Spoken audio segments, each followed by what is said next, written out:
네, 안녕하세요. 2021 사스톡인 서울 오늘 행사를 함께하게 된 아나운서 이은선입니다. 반갑습니다. 자, 이제 많은 분들이 좀 접속을 하시고 저희 행사가 본격적으로 시작을 하게 되었습니다. 자, 떠오르는 유망 분야 서비스형 소프트웨어 사스는 클라우드 컴퓨팅 서비스 중 하나인데요. 기존에는 이제 소프트웨어를 구매한 후에 별도로 설치 과정을 거친 후에만 사용이 가능했는데 이 사스는 별도의 설치 과정 없이 클라우드 서버를 연동해서 프로그램을 사용하는 것을 의미합니다. 그러니까 쉽게 말해서 웹에서 소프트웨어를 빌려 쓴다라고 표현하면 좀 이해하기 쉬우실 것 같고요. 또 대표적인 서비스로는 여러분들 모두 갖고 계신 바로 그 이메일 서비스를 들 수 있겠습니다. 자, 최근에 사스 분야가 이 IT 시장을 장악하는 등 정말 산업 구조에 큰 변혁을 일으키고 있는데요. 이에 발맞춰서 사스 분야로의 투자 행렬도 이어지고 있습니다. 자, 이처럼 수익성이 큰 사스 시장에 대한 국내 인지도를 높이면서 또 커뮤니티를 활성화하고 더 나아가서는 이 세계의 관심을 한국 사스 분야로 옮겨오는 것을 유도하기 위해서 바로 오늘 2021 사스톡인 서울이 개최되게 되었습니다. 자, 오늘 행사 본격적으로 진행하기 전에 어떤 순서로 진행이 되는지 제가 설명을 드릴게요. 자, 오늘 총 2시간, 1시간 30분에서 약 2시간가량 저희 함께하게 될 텐데요. 야놀자 김종윤 대표님의 기조연설을 시작으로 4개 기업이 참여하는 패널 토론, 그리고 비즈니스 캔버스의 스타트업 피치가 진행이 되면서 약 6시 30분경에 마무리가 될 예정입니다. 끝까지 함께해 주시기를 바라겠습니다. 또 중간중간에 저희가 이런 거 없으면 또 아쉽잖아요. 맞습니다. 바로 이벤트를 준비를 했거든요. 바로 댓글창을 통한 출석 체크 및 소감문 작성 이벤트입니다. 저희가 중간에 쉬는 시간에 안내를 드리면은 그때 참여를 해주시면 되고요. 저희가 추첨을 통해서 총 7분을 선정해서 모바일 기프티콘 혹은 여러 가지 모바일 상품권을 드리고 있습니다. 그러니까 자리 뜨지 마시고 끝까지 함께 하시면서 여러분들의 많은 참여 기대하고 있겠습니다. 자, 그럼 지금부터 본격적으로 2021 사스톡인 서울 행사를 시작해 보도록 하겠습니다. 자, 첫 번째 순서입니다. 바로 소프트뱅크로부터 무려 2조 원에 달하는 투자 유치에 성공을 하시고 유니콘 기업으로 우뚝 성장한 사스 분야 대표 선도 기업이죠. 야놀자 김종윤 대표님의 기조연설을 청해 듣도록 하겠습니다. 자, 저희 지금 들리지는 않겠지만 자기 자리에서 모두 큰 박수로 우리 대표님을 맞이해 주시기 바랍니다.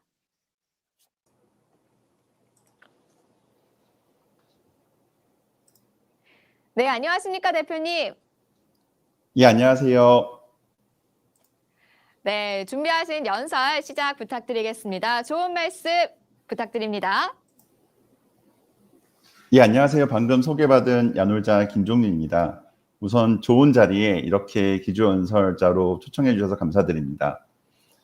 제가 오늘 말씀드리고 싶은 부분은 결국 사스가 미래다라고 요약해서 말씀드릴 수 있을 것 같고요.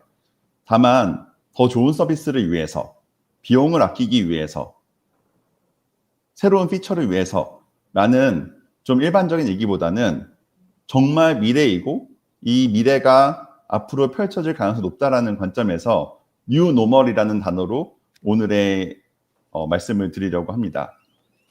뉴 노멀, 완전히 새로운 세상이 펼쳐진다는 의미인데요. 저는 뉴 노멀이라는 이러한 트렌드를 3가지 요소가 더 강화시키고 있는 것 같습니다. 첫 번째는 당연히 새로운 기술이고요. 그 기술 내에서 사스가 굉장히 많은 포션을 차지하고 있다라고 생각을 합니다. 두 번째는 저희가 이미 겪고 있는 코로나입니다. 그리고 세 번째가 저는 ESG라고 생각을 합니다. 왜 ESG를 오늘 더 강화해서 말씀을 드리려고 하느냐. ESG가 뉴 노멀에 있어서 기존에는 옵션이라고 생각하는 새로운 변화를 필수로 변했기 때문에 가장 강조해서 말씀을 드리고자 합니다. 첫 번째로는 ESG가 왜 옵션이 아닌 필수로 세상을 바꾸고 있고 새로운 변화를 강조하고 강요하고 있는지에 대해서 말씀을 드리고자 합니다. ESG라는 단어 어떤 분들은 굉장히 익숙하실 것이고 어떤 분들은 이게 뭐지? 라고 생각하실 경우도 있을 겁니다. E가 환경, S가 소셜, G가 가버넌스를 뜻하는데요. 사실 우리는 이미 CSR이라는 단어로 사회를 위해서 혹은 주주를 위해서 나쁘게 행동하면 안 된다라는 단어들을 많이 써왔습니다. 지속 가능성이라고도 말을 하는데요. CSR은 주주의 관점으로 봤을 때 대주주가 소수 주주를 위해서 조금 더 독식하지 말고 잘 나눠줘라, 공평하게 나눠줘라 라는 관점으로 가버넌스를 뜻했었고요. 특정 기업이 그 산업에서 다 가져가지 말고 사회를 위해서 좀 나눠줘라 라는 관점에서 소셜이라는 단어가 쓰였습니다. 그래서 CSR이라는 것은 옵션이지만 나쁜 기업으로서 소비자들한테 외면받거나 투자자들한테 외면받지 않고 조금 더 선택을 많이 받기 위한 착한 기업이 되기 위한 노력으로서 쓰였던 단어였던 것 같습니다. 근데 거기서 최근에 더해진 게 E입니다. 환경이죠. 환경은 이제까지 옵션으로서 우리가 생각해왔던 서스테이너빌리티, CSR이라는 개념을 필수로 바꿨고 이 필수로 바꿨기 때문에 좌초자산이라는 의미가 나타났습니다. 좌초자산은 뭐냐면 저희가 2030년 이후부터는 더 이상 내연기관의 자동차를 판매하지 못한다든지 혹은 더 이상 석탄으로 에너지를 소비할 수 없게 만든다든지 정부나 혹은 특정 기관에서 강제로 언제까지 무엇을 사용하면 안 된다 혹은 무엇의 배출을 줄여야 된다라고 강요되고 있는 현상입니다.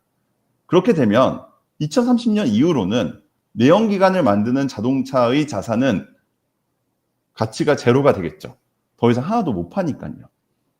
다시 말씀드리면 이제까지는 옵션이었던 석탄, 석유 등 환경에 오염을 미치는 그런 요소들이 줄여야 되는 게 아니라 아예 쓰면 안 되고 아예 배출하면 안 되는 이런 환경으로 바뀐 겁니다.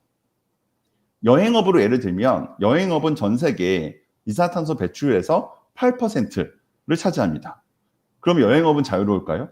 혹은 여행업이 아닌 여러분들이 지금 영위하고 계신 각각의 카테고리 혹은 섹터, 산업은 괜찮을까요? 저는 그 어떤 산업도 그 어떤 섹터도 자유로울 수 없다라고 생각합니다. 그래서 지금부터 우리는 기존의 옵션이 아니라 필수로 바뀌고 있는 좌초자산의 위기, 결국 ESG의 위기를 어떻게 해결할 수 있느냐에 따라서 회사의 혹은 기업의 혹은 산업의 생존이 걸려있기도 하고 거꾸로 말하면 엄청나게 큰 성공의 기회이기도 한 것 같습니다. 여행업 같은 경우에도 저희가 코로나가 끝나면 펜트업 수요라고 해서 보복 소비가 크게 늘 거라고 얘기를 하고 있습니다. 저희도 당연히 늘 거라고 보고 있고 많은 기대를 하고 있기도 합니다. 근데 제가 얼마 전에 APEC 전 세계에서 그 태평양을 중심으로 해서 구성되어 있는 20개국에서 진행하고 있는 관광과 관련된 온라인 워크숍에 참여를 했었는데 반복적으로 얘기하는 게 이겁니다. 각 나라에서는 여행업이 너무 중요하고 여행업이 경제에 미치는 영향이 크기 때문에 최대한 지원을 해주고 싶은데 여행업에서 나타나는 ESG 이슈, 앞에서 말씀드린 것처럼 배출가스가 전체 산업에서 8%나 차지하고 있는 이 이슈 때문에 대놓고 적극적으로 지원을 못한다는 겁니다. 이것을 지원할 수 있는 계기만 만들어지면 지원을 너무너무 하고 싶은데도 말이죠. 다시 말씀드리면 ESG 이슈를 해결한 그 어떤 회사도 엄청난 기회를 만들 수 있는 겁니다. 저는 그렇기 때문에 ESG 이슈라는 것은 뉴 노멀로 변화하는 데 있어서 가장 큰 핵심적인 변화이고 이 변화를 해결할 수 있는 솔루션을 제시할 수 있다고 하면은 그 기업 혹은 대한민국 자체의 산업에 있어서 엄청난 성장의 기회도 있다라고 생각하고 있고 거기에서의 핵심적인 요소가 사스이기도 합니다. 보라카이 섬을 저는 좋은 예라고 생각합니다. 실제 처리 가능한 쓰레기의 3배 이상이 배출됐기 때문에 보라카이 섬은 2018년에 6개월 동안 폐쇄를 했고요. 6개월의 기간 동안 섬을 청소하는 일이 있었습니다. 결국 저희는 ESG 이슈가 아니더라도 이미 환경적 요인으로 인해서 여행업 혹은 많은 산업들의 피해가 끼쳐지고 성장을 늦추는 그런 상황들을 경험을 했고요. 그것은 점점점 더 강화되고 결국 솔루션을 제시하지 않느냐가 회사 혹은 산업이 좌초자산이 되느냐 아니면 지속 가능한 산업이 되느냐를 결정짓는다라고 생각을 합니다. 그래서 첫 번째로 ESG는 우리가 반드시 고려해야 될 뉴 노멀 시대의 핵심적인 요소이고 더 이상 옵션이 아니라 필수이기 때문에 이것에 대한 해결책이 나온다라고 하면은 대한민국 혹은 특정 회사에 있어서 큰 기회다라는 말씀을 드렸습니다. 사실 이미 우리는 그것을 경험했습니다. 테슬라라는 회사로 말이죠. 저도 10여 년 전에 자동차, 특히 ADAS라는 무인 자동차 영역, 그리고 전기 자동차 영역에 대한 스터디를 한 적이 있었습니다. 당시에 약 10년쯤 있으면 전기 자동차로 다 전환이 되는 모멘텀이 생길 것이다. 그리고 그 모멘텀을 미리 준비하는 회사는 훨씬 더 강력해질 것이고 기존 자동차 산업에서 못 이루고 있는 더 큰 발전과 성장을 이룰 것이다 라는 얘기를 했던 기억이 납니다. 지금 어떤가요? 자동차를 단 한 번도 만들어 보지 않았던 테슬라라는 회사가 10년 후의 변화를 기대하면서 미리 전기차를 준비해 왔고 지금은 자율주행까지도 가장 선두권에 있는 기업이 되면서 모든 자동차 산업에 있는 기업 중에서 가장 높은 밸류를 차지하는 상황이 됐습니다. 이젠 자동차 산업이 아니라 모든 산업에 걸쳐서 이러한 기회들을 만들어질 것이고 기존에 아무리 강력한 사업자가 있더라도 이러한 변화는 미리 준비하는 자가 가져가는 것이지 기존의 강자가 가져가는 것이 아니다라는 말씀도 꼭 드리고 싶습니다. 그러면 두 번째로 말씀드리고 싶은 부분은 그래 ESG가 중요한 거 알겠는데 그거를 어떻게 해결하느냐, 뭘 준비해야 되느냐에 대한 부분을 디지털 전환으로 말씀을 드리겠습니다. 디지털과 ESG는 굉장히 닮아 있습니다. 보시면 ESG 지키지 않으면 어떻게 되나요? 앞에서 말씀드린 것처럼 2030년까지 내연기관을 판매를 할 수 있고 그 이후부터는 판매 못한다라는 게 정해진 순간 2030년부터는 만약에 그냥 내연기관을 그대로 생산하고 있다고 하면은 완전한 도태가 될 것입니다. 디지털도 마찬가지입니다.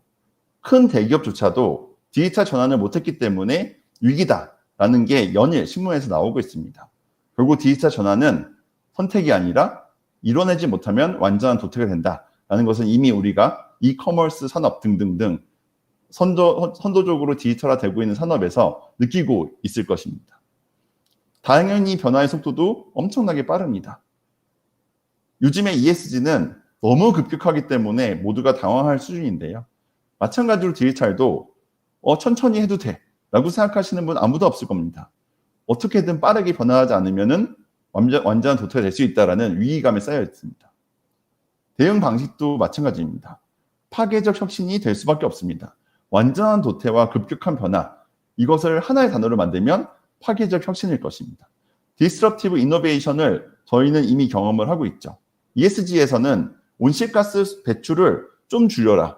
이게 아니라 넷제로, 제로 에미션이라는 단어를 쓰고 있습니다. 아예 배출하지 말라는 거죠. 디지털도 마찬가지입니다. 저는 정말 너무 신기한 게 몇 년 전만 하더라도 영업점이 하나도 없는 은행 자체를 상상하기가 어려웠었는데 지금은 영업점이 하나도 없는 은행이 은행 중에서 가장 높은 밸류를 차지하고 있습니다. 너무나도 파괴적 혁신이고 이 제로라는 단어는 그 파괴적 혁신을 가장 잘 설명하는 단어인 것 같습니다. 저희 산업 같은 경우에는 복합산업입니다. 여행을 갈 때 연관되어 있는 다양한 산업들을 보면은 세계자원연구소에서 얘기하고 있는 넷제로, 탄소 배출을 아예 안 하기 위해 10개 제안 중에서 9개가 저희 산업에 연관성이 있습니다. 저는 저희 산업뿐만 아니라 모든 산업이 마찬가지실 겁니다. 한번 이 넷제로 달성을 위한 세계자원연구소의 10대 제안 중에서 우리 업이 얼마만큼 연관되어 있는지를 꼽아보면은 보통 일반적으로 최소한 절반 이상은 관련성이 다 있다는 겁니다. 더 이상 자동차나 혹은 철강이나 석탄 혹은 석유와 직접적 연관이 있는 산업이 아니라 우리가 영위하고 있는 모든 산업에서 이 ESG 이슈는 가장 큰 화두로 떠오를 확률이 높습니다. 저는 그러한 산업의 변화를 어떻게 해결할 거냐를 여행업을 예시로 설명을 드리고 싶습니다. 탄소, 플라스틱, 나무, 물같이 저희가 환경적으로 문제가 많은 이슈들에 대해서 여행은 운송, 숙박, 음식, 레저 등등등 굉장히 다양한 카테고리와 연관성이 있습니다. 그러면 이 여행에서 어떤 식으로 탄소가 나올까요? 첫 번째는 여행을 가기 위한 이동 자체 혹은 비효율적인 이동 때문에 탄소가 나올 겁니다. 두 번째는 소비 행태입니다. 제가 많이 예를 드는 게 식당에서 김치가 나왔는데 그 김치를 손도 안 대고 젓가락도 안 댔지만 그 다음 손님한테 팔 수 있나요? 못 팝니다. 근데 집에서는 저희가 김치 먹고 랩 씌워서 또 보관했다가 또 먹습니다. 결국 여행지에서는 내가 소비 행태 자체를 낭비할 수밖에 없는 환경이 주어진다는 겁니다. 당연히 성수기와 비성수기 간의 비탄력적인 공급, 성수기 때는 엄청나게 많은 사람들이 가고 비수기는 안 가기 때문에 그런 부분에 대한 문제, 데이터 흐름이 소실되는 부분, 혹은 정보 비대칭성, 이러한 이슈들 때문에 여행을 하면서 굉장히 많은 낭비가 발생하고 탄소 등등등 환경적으로 부작용들이 발생할 수밖에 없습니다. 근데 제가 읽어드렸던 이 5가지 요소, 뭔가 공통점이 보이시지 않나요? 공통점이 있습니다. 그건 바로 데이터입니다. 데이터를 통해서 해결할 수 있는 문제들, 혹은 데이터 때문에 생기는 문제들이 대부분입니다. 저희는 그렇기 때문에 이 ESG 이슈를 각 산업에서 풀 수 있는 가장 핵심적 요소는 데이터다. 그리고 그 데이터는 디지털 트랜스포메이션을 통해서 해결할 수 있는 것이고 그 디지털 트랜스포메이션 중심에 SaaS가 있다라고 생각을 합니다. 세 번째로는 지금 말씀드렸던 이 디지털 트랜스포메이션, SaaS를 중심으로 한 이 변화를 과연 어떤 식으로 구현하고 해결할 수 있느냐에 대한 실질적인 예시를 좀 말씀을 드리고자 합니다. 모든 산업은 밸류체인이 있습니다. 그 밸류체인, 가치사슬은 공급자와 수요자를 연결해 줍니다. 저희 업 같은 경우에도 공급자와 수요자 간에 보통 3단계에서 6단계까지 밸류체인이 존재를 합니다. 그런데 그 밸류체인은 다 파편화되어 있습니다. 영어로 fragmented 돼 있다라고 얘기를 합니다. 프래그먼트 되어 있기 때문에 데이터는 밸류체인상으로 흐르지 않습니다. 데이터를 흐르게 하기 위해서는 수작업을 통해 데이터를 흐르게 만들거나 아니면 굉장히 많은 비용을 들여서 연결을 시켜야 됩니다. 접점들도 마찬가지입니다. 저희가 조식이 포함되어 있는 호텔을 예약했다라고 했을 때 그 조식을 처리하기 위해서 혹은 체크인을 처리하기 위해서 굉장히 많은 수작업들이 발생을 합니다. 그 얘기는 이 접점들도 데이터가 연결되어 있지 않고 단절되어 있다는 것을 뜻합니다. 근데 그것을 연결시킬 수 있습니다. 보시는 것처럼요. 모든 접점들과 모든 밸류체인을 다 연결시킬 수 있습니다. 이 연결시키는 방식이 이제까지 저희가 해왔던 시스템 통합이라는 겁니다. 데이터 표준화, 공동 활용, 혹은 차세대 플랫폼, 이런 시스템화라는 것은 이제까지 있어 왔습니다. 보통 금융권 혹은 공공기관에서요. 근데 이렇게 연결시키는 것은 엄청나게 많은 비용이 들어가고 이 중간에 있는 점 몇 개만 다시 표준이 바뀔 수밖에 없는 상황이 되면은 다 갈아엎어야 됩니다. 갈아엎는데 굉장히 많은 돈이 또 들어가죠. 근데 더 이상 그렇게 하지 않아도 되는 환경이 주어졌습니다. 그게 저는 디지털 기술이라고 생각합니다. 그리고 이 디지털 기술의 핵심은 이 뒤에 보이는 구름, 결국 저는 클라우드라고 생각을 합니다. 클라우드는 이 모든 변화의 중심입니다. 점을 잇고 그 점을 통해서 데이터의 흐름을 만드는 것은 너무 많은 돈이 들어갔기 때문에 굉장히 큰 회사 혹은 굉장히 큰 조직에서만 가능했다라고 하면은 지금부터는 그 누구나 이 데이터의 연결이라는 베네핏을 즐길 수 있게 된 겁니다. 클라우드 위에 올라가는 순간 아까 보셨던 점을 따라서 데이터가 흐르는 게 아니라 클라우드 위로만 데이터를 한번 올리면 모든 게 끝나는 거죠. 더 빨라지고 더 편해지고 더 싸졌습니다. 그리고 그 클라우드 위에 새로운 디지털 기술들이 얹힘을 통해서 우리가 클라우드에서 구현하지 못했고 해결하지 못했던 모든 문제들이 해결이 됩니다. 비정형 데이터를 충분히 잘 가공해서 자동으로 가공을 해서 클라우드에 쓸 수 있는 빅데이터 기술, 사물과 사물, 사람과 사물 간에 더 이상 매뉴얼로 데이터를 옮기지 않아도 쉽게 데이터화를 할 수 있는 사물 인터넷 기술.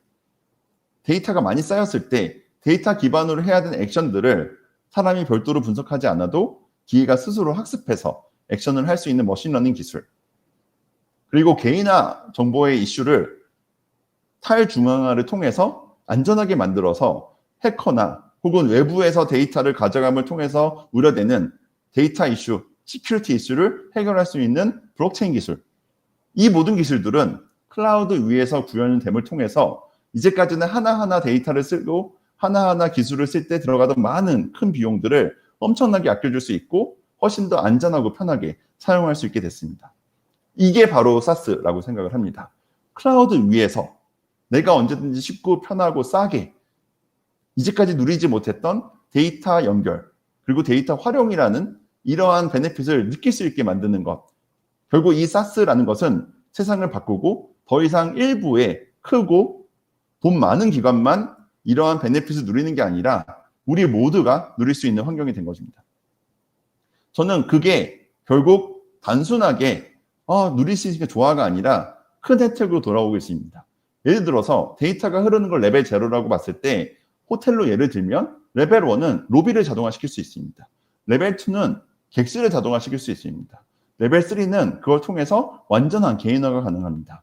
마치 전기차가 레벨 0라고 하면은 레벨을 올라감을 통해서 ADAS, 무인 자동차가 구현이 되는 것처럼 SaaS라는 것은 단순하게 데이터 처리를 잘하거나 혹은 조금 더 싸게 하는 거에서 끝나는 게 아니라 완전히 새로운 기술, 완전히 새로운 기능을 제시할 수 있게 됩니다.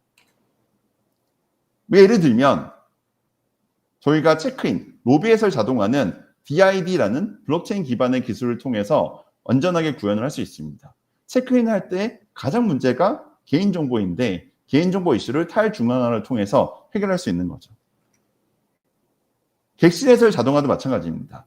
사물 인터넷 기술을 통해서 기기들과 그리고 룸 서비스, 심지어는 가구까지도 연결하게 되고요. 가구 같은 경우에는 보면 호텔 같은 경우에 매트리스 굉장히 중요합니다. 자주 바꿔야 되는데 바꿨을 때 아무도 이 매트리스 안 사가요. 왜냐하면 왠지 안 좋을 것 같은 침포도 시장, 중고차랑 비슷한 상황이거든요. 근데 만약에 매트리스에 센서가 들어가 있어서 몇 번을 썼는지를 객관적으로 데이터화할 수 있다면 2차 시장, 중고 시장도 훨씬 더 활성화될 수 있고 그럼 호텔도 훨씬 더 편하게 더 좋은 품질의 매트리스를 유지할 수 있게 되는 거죠. 저는 이러한 변화들, SaaS가 가져오는 변화들은 앞에서 보여드린 자동화뿐만 아니라 개인화에서도 방점을 찍을 수 있다고 봅니다. 이제까지의 시장은 소품종 대량 생산 시대였습니다. 반도체, 디스플레이 등등등 사실 대한민국이 만들었던 굉장히 많은 부호 그리고 사회적 웰페어는 대부분 소품종 대량 생산이라는 체계에서 나왔습니다. 생산자 중심인 거죠.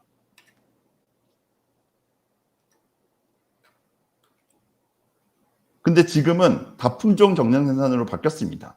잘 아시는 것처럼 우리가 요즘에 얼마나 많은 브랜드를 접하고 있나요? 제가 화장품 유통하는 특정 회사 대표님 만났었는데 옛날에는 5,000개 정도의 브랜드면은 충분히 고객들을 만족시킬 수 있기 때문에 오프라인 매장에서 디스플레이를 어떻게 잘하느냐, 매대를 어떻게 꾸미느냐가 가장 중요했었는데 지금은 5만 개로도 만족시킬 수가 없기 때문에 더 이상 디스플레이를 어떻게 하느냐의 고민이 아니라 어떻게 디지털화하느냐, 디지털화가 중요할 수밖에 없게 됐다. 이런 말씀을 하십니다. 소비자들이 원하는 것이 다양해지고 그것을 제공할 수 있는 기술이 마련됐기 때문에 지금부터는 파괴적 기술을 통해서 고객들한테 개인화된 서비스를 줄 수 있다는 것이죠. 그리고 이런 것들은 SaaS를 통해서만 가능해집니다. 그리고 그 개인화가 되고 자동화가 됐을 때 앞에서 말씀드린 ESG적인 베네핏이 가능합니다. 예를 들어 30객실짜리 호텔 하나를 클라우드, AI 기술로 만들면 1년에 1.6kg의 나무, 100kg의 플라스틱, 15,000kg의 CO2를 아낄 수 있는 겁니다. 기존 대비해서. 이러한 변화들은 결국에는 SaaS 기반으로 자동화와 개인화를 만들고 그 자동화와 개인화 기반으로 다시 ESG적인 액션을 만들었을 때 가능해지는 미래인 것이고 자동화나 개인화가 이제까지는 옵션으로서 돈 좀 더 많이 벌고 조금 더 고객들을 만족시키는 정도에서 멈췄다라고 하면은 ESG 때문에 정말 자초자산이 될 수 있는 이 위기를 벗어나기 위한 필수 요소가 될 수도 있다는 말씀을 드리고 싶습니다. 지금까지 말씀드린 이 SaaS 기반의 클라우드, 그리고 거기서 부과되는 디지털 산업에 대해서 말씀을 드렸는데요. 굉장히 제한된 시간이기 때문에 짧게 말씀을 드리긴 했지만 제가 꼭 말씀드리고 싶은 부분은 SaaS는 더 이상 옵션이 아니라 필수고, 이 필수를 어떻게 대응하느냐가 기업, 산업, 그리고 국가의 좌초자산의 위기를 벗어날 수 있는 키포인트다라는 말씀으로 제 발표를 마치겠습니다. 감사합니다.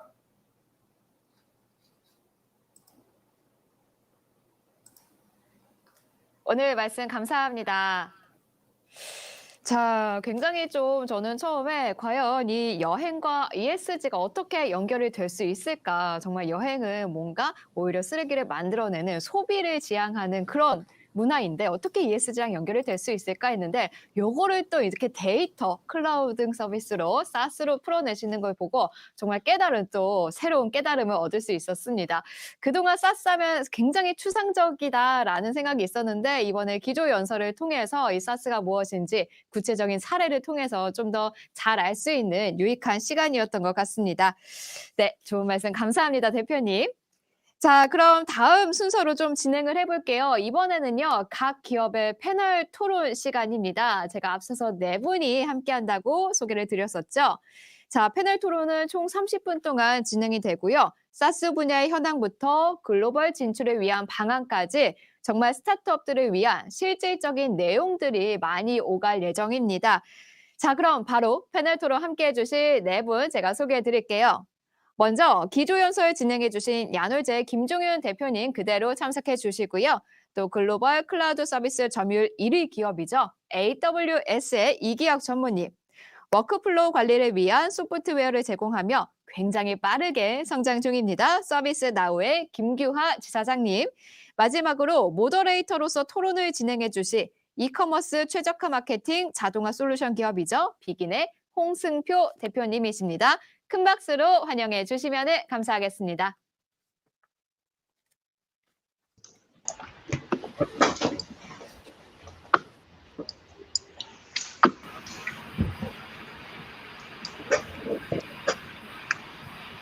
예, 네, 안녕하세요. 안녕하십니까, 네 분. 안녕하십니까. 안녕하세요. 네, 반갑습니다. 오늘 패널 토론은 우리 홍수표 대표님의 이 진행 아래 진행이 되도록 하겠습니다. 홍수표 대표님 부탁드립니다. 예, 안녕하세요. 오늘 진행을 맡게 된 이커머스 CRM 마케팅 자동화 비긴을 서비스하는 비긴 사이트 홍승표입니다. 저희는 그 이커머스 브랜드 인하우스 마케터의 업무를 자동화해주는 SaaS 솔루션을 서비스하고 있는데, 저 또한 성장하는 과정에서 실제 글로벌 기업들의 성장 전략을 들을 수 있는 기회는 많지 않았습니다. 그래서 오늘 이제 3분을 모시고 의미 있는 내용을 이끌어내며 토론을 진행해 보겠습니다. 오늘 주제인 로컬 투 글로벌에서 사스 기업의 글로벌 진출에 대한 어려움과 해결 방안에 대해 토론을 진행하고자 합니다. 토론에 앞서 간략하게 1분간 회사 소개를 해주시면 좋을 것 같은데, AWS 이기혁 전무님부터, 그리고 서비스나우의 김규하 지사장님, 그리고 야놀자의 김종인 대표님 순서로 진행을 부탁드립니다. 네, 안녕하세요. AWS 아마존 웹 서비스에서 그 스타트업 에코시스템을 총괄하고 있는 이기혁이라고 합니다. 영어 이름은 윌리라고 하고요. 지금 AWS 같은 경우는 앞전에 이제 김종인 대표님께서 말씀하신 것처럼 이제 클라우드 서비스의 지평을 열었던 그런 글로벌 기업의 하나라고 보시면 될 것 같고요. 그리고 현재 제가 하고 있는 일은 대한민국에 있는 이 모든 스타트업들이 좀 더 빠른 혁신을 가속화하시고 또 글로벌 진출에 더 도움을 드릴 수 있는 일들을 하고 있습니다. 만나 뵙게 돼서 반갑습니다. 네, 안녕하세요. 서비스나우 코리아의 김규하라고 합니다. 저희 서비스나우는 좀 독특하게도 홍익인간의 사념으로 모든 보통 사람들의 생산성을 높이겠다는 생각으로 17년 전에 창업한 글로벌에서 2번째로 사스 업계에서는 큰 회사인데요. 그런 사명을 그 당시에 전달하기 위해서 사스라는 어떻게 보면은 그 당시 17년 전에는 흔치 않은 업종, 그리고 클라우드를 기반으로 한 소프트웨어를 해서 17년간 연간 30% 이상의 성장률을 가지고 성장하고 있는 회사이고요. 아마 이런 부분들이 저희 업계나 저희 회사에서는 엔터프라이즈 IT나 엔터프라이즈 업계를 21세기에 재정의한다고 보고 있습니다. 그래서 방금 전에 좀 김 대표님이나 다른 분들이 말씀 주신 것처럼 사스 업계가 이끌고 있는 변화를 어떻게 보면 저희에서도 몸소 오랜 기간 동안 겪으면서 변화를 해왔는데요. 저희 성장세와 또 한국에서의 어떤 진출 과정들을 보면 국내에서도 또 해외에서도 사스의 성장세가 되게 놀랍다고 저희도 공유하고 말씀드릴 수 있을 것 같습니다. 오늘 만나뵙게 해서 반갑고요. 또 좋은 말씀으로 나눌 수 있길 기대합니다. 고맙습니다. 예, 야놀자 클라우드의 김종리입니다. 야놀자 외에 야놀자 클라우드라는 별도의 자회사를 통해서 클라우드 사업을 진행을 하고 있습니다. 싱가포르를 본사로 두고 있고요. 저희는 글로벌 사업을 통해서 저희가 영위하고 있는 여행 및 호스티빌리티 회사 산업을 사스로 바꾸겠다라는 사명을 가지고 있습니다. 실제로 저희가 현재 약 3만 개 정도의 호텔 등 어카운트에서 저희의 사스를 사용을 하고 있고요. 실제 온프라미스 형태로만 거의 대부분 사업을 하고 있는 오라클 대비해서 야놀자가 약 6배 정도의 규모의 사스 기반의 어카운트를 보유하고 있습니다. 물론 글로벌에서는 사스 기반으로는 1위인 기업입니다. 저희는 호텔 등 숙박뿐만 아니라 레저, 레스토랑, 그리고 코리빙, 주거까지 저희의 사스 영역을 확장을 하고 있고, 현재 레저 같은 경우에는 국내에서는 1위 사업자이고, 레스토랑 그리고 코리빙에 대해서도 조만간 빠른 성장을 만들 것이라고 기대를 하고 있습니다. 사실 AWS도 그렇고 많은 파트너랑 같이 성장을 하고 있고, 저희 단독으로는 이 사스 환경에서 성공하지 못한다라고 생각하고 있기 때문에 여기 계신 많은 전문가분들 그리고 패널분들께서도 주시는 조언 많이 듣고 더 열심히 성장할 수 있도록 하겠습니다. 감사합니다. 네, 그럼 오늘 첫 번째 질문으로 국내 사스 기업이 아직 대부분 국내 시장에 머물고 있긴 하지만 이제 두드러지는 성장을 하고 있는 플레이어가 많이 나오고 있습니다. 그래서 사스가 글로벌 확장에 용이하기 때문에 대부분 글로벌 확장에 대한 고민을 할 텐데, 글로벌 진출이란 이제 또 다른 로컬로의 진출이다라고도 표현을 하고 있습니다. 새로운 시장에 이제 처음 진출하게 되면 겪는 문제도 굉장히 다양한데, 이제 팀 세팅, 제품 등 다양한 관점에서 어떤 문제를 겪었고 깨달은 점은 어떤 것들이 있었는지 서비스나우의 김규하 지사장님 먼저 답변을 부탁드립니다.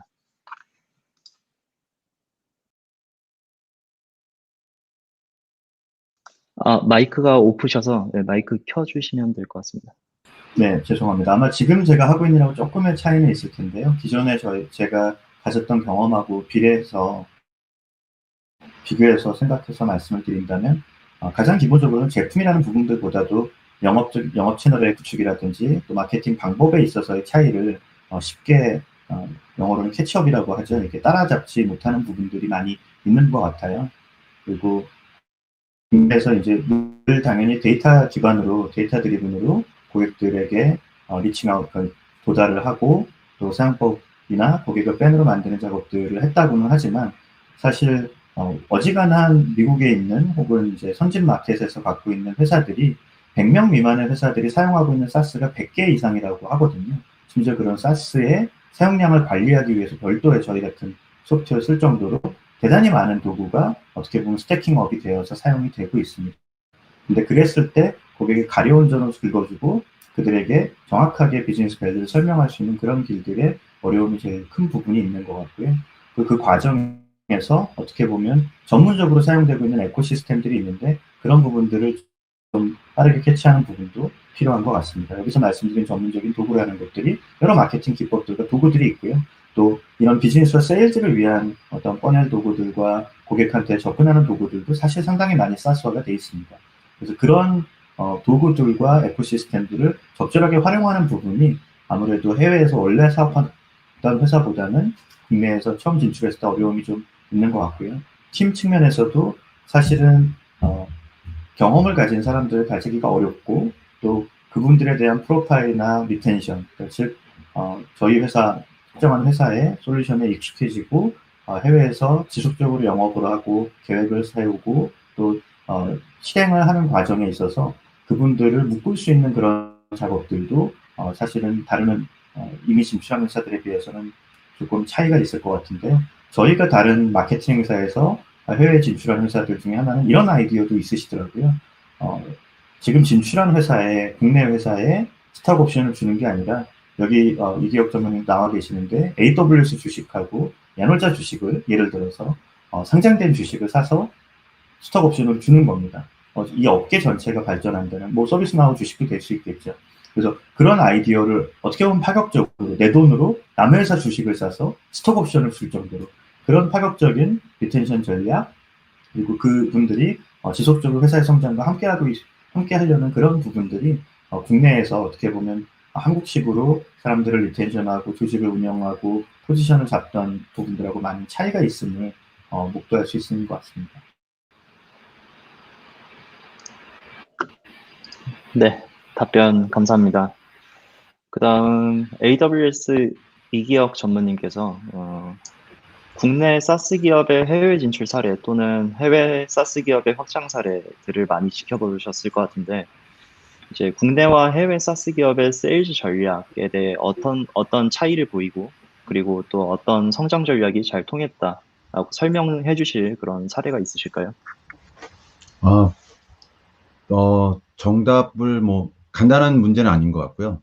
몇 가지 사례를 좀 말씀드리자면은 앞에서 말씀하신 것처럼 야놀자 클라우드 같은 경우는 정말 성공적인 사례로 지금 평가를 하고 있고, 그리고 또 하나가 저희 아마존 내부적으로도 글로벌 경영진들과 얘기했을 때 한국에 이렇게 혁신적인 기업들이 나오는 부분들에서 굉장히 궁금해하고 있고, 또 이들의 진출 전략에 대해서도 관심이 많았던 건 사실입니다.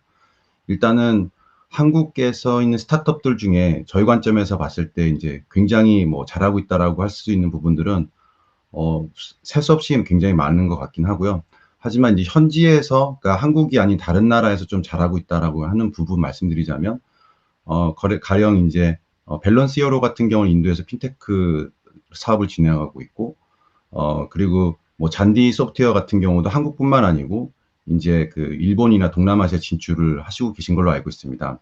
그 이외에 이제 팬데믹 상황에서 그 한컴이라던가 다양한 이제 저희는 이제 ISB B2B 스타트업 기업이라고 불리는데 이제 일본이나 아니면 다른 나라에서 진출하셔서 굉장히 잘 하시는 것 같고요.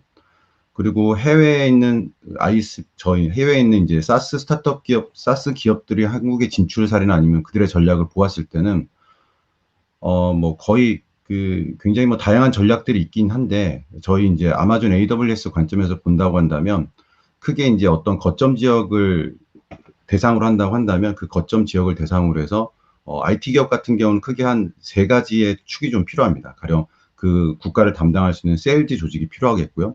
그다음에 테크니컬 서포트를 할 수 있는 SA 조직이 또 필요하고, 그리고 또 단순히 세일즈와 기술 전문가뿐만 아니고 그 마켓을 리딩할 수 있는 이제 사업 개발 BD 조직이 필요한데, 보통 일반적으로 대부분의 사스 기업들 같은 경우 이런 세일즈와 그다음에 기술 전문가 BD를 이제 세트로 해서 전략을 펼치고 있고요. 가령 AWS 같은 경우도 예를 들자면 아세안에 있는 한 20개 국가들 중에서 지금 한 11개 국가에 진출되어 있는데, 파키스탄 같은 경우는 사실 저희가 세일즈나 SA나 BD가 없는 상황에서도 실제 세일즈가 발생하고 있었거든요. 그러면 이제 저희가 볼 때, 이제 이런 국가에서 이런 니즈가 발생하면은 첫 번째 그럼 세일즈와 그다음에 SA, BD 이런 식으로 진출을 한다고 보시면 됩니다. 그래서 어떻게 본다면 로컬라이제이션이라고 하는 거는 당연히 이제 글로벌이라고 하는 그런 어떻게 본다면 이제 멋있는 비전보다도 사회자님께서 말씀하신 것처럼 그 국가에 맞는 다양한 전략을 펼쳐야 되는데, 근데 그 국가에 대한 다양한 전략을 펼칠 때 물론 그 해당 국가에서 플레이는 굉장히 달라질 수 있겠지만 근간이 되는 서비스나 이런 부분들은 항상 유지를 하면서 그 국가에 맞게끔 테일러링 하는 게 조금 사스 기업들이 취하고 있는 공통적인 전략이 아닐까라고 생각합니다. 네. 그래서 뭐 말씀해 주신 대로 이제 팀 세팅이 굉장히 중요한 것 같은데, 어떻게 생각하시나요? 초기 팀 세팅 같은 경우는 김종민 대표님 한번 설명해 주실 수 있을 것 같은데. 네. 그러니까 사스가 다양한 형태의 서비스가 될 수 있을 텐데, 저희는 이커머스 형태다 보니까 공급자와 수요자가 존재하는 형태에서 공급자를 위한 사스입니다. 그래서 한국 같은 경우에는 저는 이제 하류라고 표현을 하는데, 소비자 영역을 저희가 영향력을 가질 수 있고 인지도가 있습니다. 그러면 공급자 영역에서도 쉽게 그 페네트레이션을 할 수 있는데 상류 쪽만 존재를 하고 하류가 없는 경우에는 인지도를 얻기도 어렵고 저희가 캡티브로 수요를 갖다 줄 수 없기 때문에 아무래도 솔루션을 사용하는 공급자 측면에서는 왜 우리가 너희를 사용해야 되느냐라는 부분이 존재할 수밖에 없습니다. 결국 인지도 문제인데요. 사실 이제 아까 AWS 쪽에서 말씀을 주셨는데 저는 그것은 글로벌 파트너의 조언을 통해서 같이 어떤 식으로 국가별로 인지도를 얻어야 되는지에 대한 협업을 해나가는 게 중요하다라고 보고 있고요. 두 번째 이제 아까 BD라고 표현하신 세일즈 네트워크입니다. 이게 이제 그 얼마만큼 우리가 인게이지 하느냐에 따라서 파트너십 형태, 리셀러 형태, 투자나 혹은 인수 형태, 그리고 직접 세일즈, 다이렉트 세일즈 포스 형태 이 네 가지로 이제 나누는데요. 결국 국가별로 어떤 형태를 가지고 디자인을 할 것이냐에 대한 정확한 고민이 필요합니다. 왜냐하면 이 네 가지는 어카운트 매니지먼트의 차원에서 꼬여버리면 사업이 성장한 다음에 굉장히 복잡해지거든요. 그래서 저는 이제 이 세일즈 네트워크는 결국 파트너십이냐, 리셀러냐, 투자 혹은 인수냐, 혹은 직접 진출이냐 이 네 가지 중에서 명확하게 국가별로 전략을 수립하는 게 중요한 것 같고요. 마지막 부분이 운영 및 CS, SA 영역입니다. 결국 애프터 서비스 제대로 못하면 아무리 솔루션이 좋아도 욕을 먹을 수밖에 없는 게 초기 이제 생기는 문제인 것 같은데요. 저희는 이 부분은 적극적으로 파트너십을 활용하고 있습니다. 왜냐하면 저희가 직접 이 진출, 그러니까 다이렉트가 아닌 이상은 저희가 진출해서 초기에 만족시킬 수가 없고 만족도가 떨어지면은 결국 저희가 초기 시장에서 외면받을 수밖에 없다라고 보기 때문이고요. 그래서 철저하게 저희들은 파트너를 두고 그 파트너가 SA 혹은 운영이나 CS를 담당함을 통해서 기존의 국가별로 랭귀지 그리고 어떤 식으로 고객들을 대하는지에 대한 그 차이 부분을 최대한 좁히는 방식으로 진행을 하고 있습니다. 그래서 그 세 가지 형태, 인지도가 없고 세일즈 네트워크를 구축하는 데 있어서 정확한 전략이 필요하고 운영이나 CS, SA에 있어서 어떤 파트너를 드리느냐 이게 큰 문제이자 해결돼야 될 요소인 것 같습니다. 네. 그래서 서비스나우의 그 팀 세팅과 그리고 이제 세일즈 전략 관련해서도 조금 설명이 가능하실까요?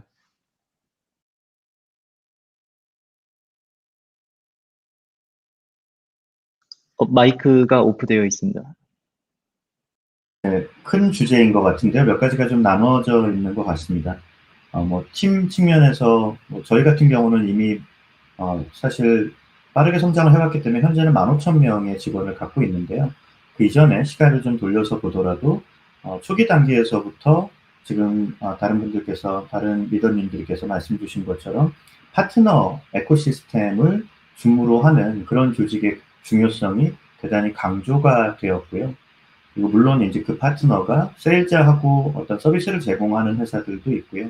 그리고 저희 같은 경우에는 구축의 형태로 어떻게 보면 특정 대기업들, 큰 기업들에게 있어서도 구축과 컨설팅의 형태로 서비스를 제공하는 파트너들의 역량도 대단히 중요해졌습니다. 그리고 사실 1, 2년 많은 회사들이 플랫폼을 얘기하는데 1, 2년 동안 플랫폼을 계속 운영하고 어떻게 보면 버리는 소프트웨어가 아니기 때문에 한번 들어가서 리뉴얼 계약을 지속적으로 수행하고 10년에 걸쳐서 20년에 걸쳐서 쓰는 플랫폼이기 때문에 그 파트너들에 대한 기술력 그리고 조직 차원에서 고객의 성공을 답보할 수 있는 요새 말로 흔하게 얘기해서 커스터머 석세스라고 하는데요.